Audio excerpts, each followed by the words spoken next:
Hey friends, how you doing? Welcome back to another episode of The Talking Mexican.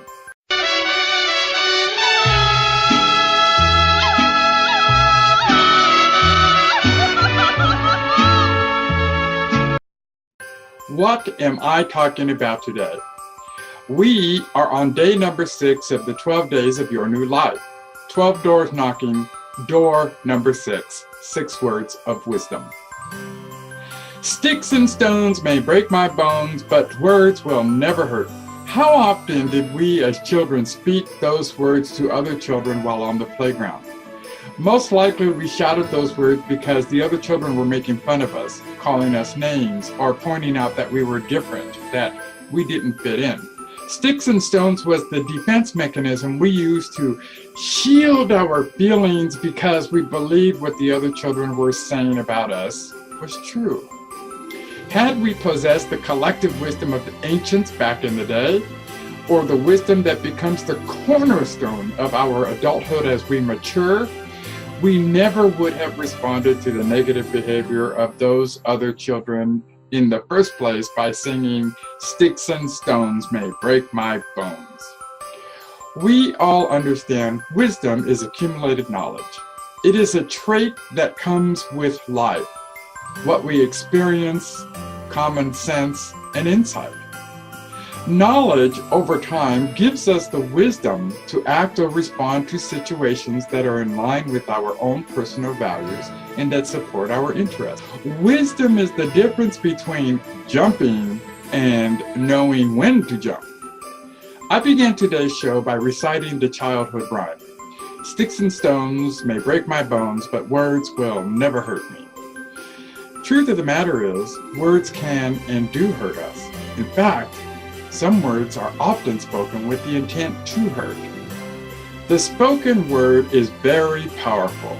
It, the word, began with God. God said, "Let there be light," and there was light. Genesis 1:3. Many of us never stop to consider just how powerful and damaging our words can be.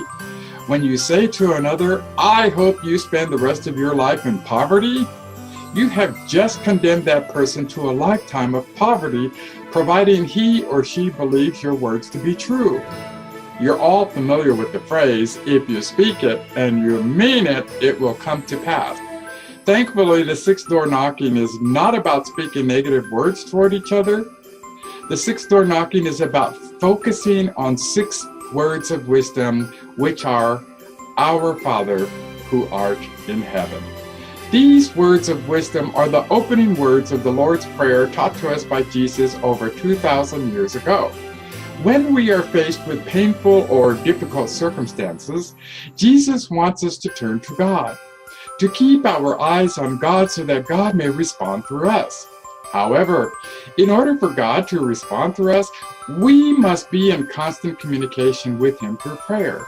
Remember, God governs man, but prayer governs God. I love the Our Father prayer because it is both powerful and simple.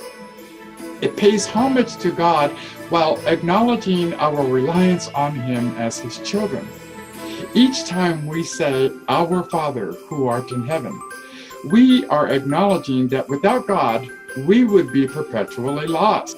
Our knowledge in and through God means the difference between jumping and knowing when to jump.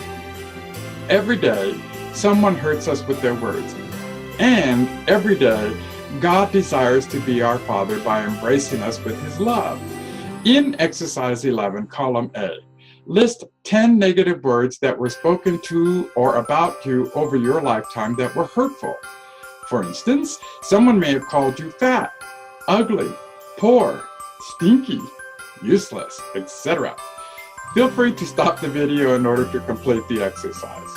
In the Lord's Prayer, Jesus spoke these words, "Give us this day our daily bread, and forgive us our trespasses, as we forgive those who trespass against us."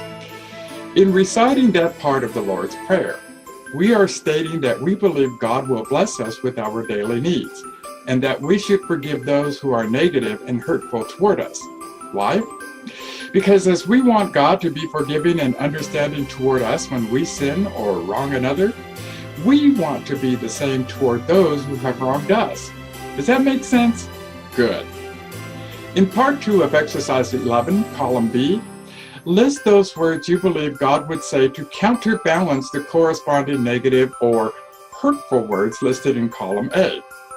For instance, the person in column A calls you ugly. The God word in column B then would be the word beautiful. For we are beautiful in the eyes of our Creator. At least I like to believe we are. Feel free to stop the video to complete exercise 11, column B. Faith in God's word is knowing that when God speaks, no matter the word, the mission, or the task, even when it does not make any sense. For instance, when I was instructed to go to California in 2014, that made no sense at all to me, given my circumstances at the time. However, I trusted in God's word and went to California. Upon my return, I went back to work, although briefly, with a company I truly loved working for, and eventually ended up right here on the Talking Mexican. Wisdom and faith tells us that God knows what He is doing, and therefore His word is worthy of belief. If the individual in column A says that you are ugly, and God says in column B that you are beautiful, I would go with God's word. The individual in column A calls you ugly because of what he or she sees on the outside. God calls you beautiful because of what He knows about you on the inside. This is where it is often said, do not judge a book by its cover. Just because it appears ugly on the outside does not mean that it does not contain a beautiful story on the inside. Remember, wisdom is the difference between jumping and knowing when to jump. Tomorrow we will open door number 7 and discuss 7 days of living. I'll see you then. Have a great day.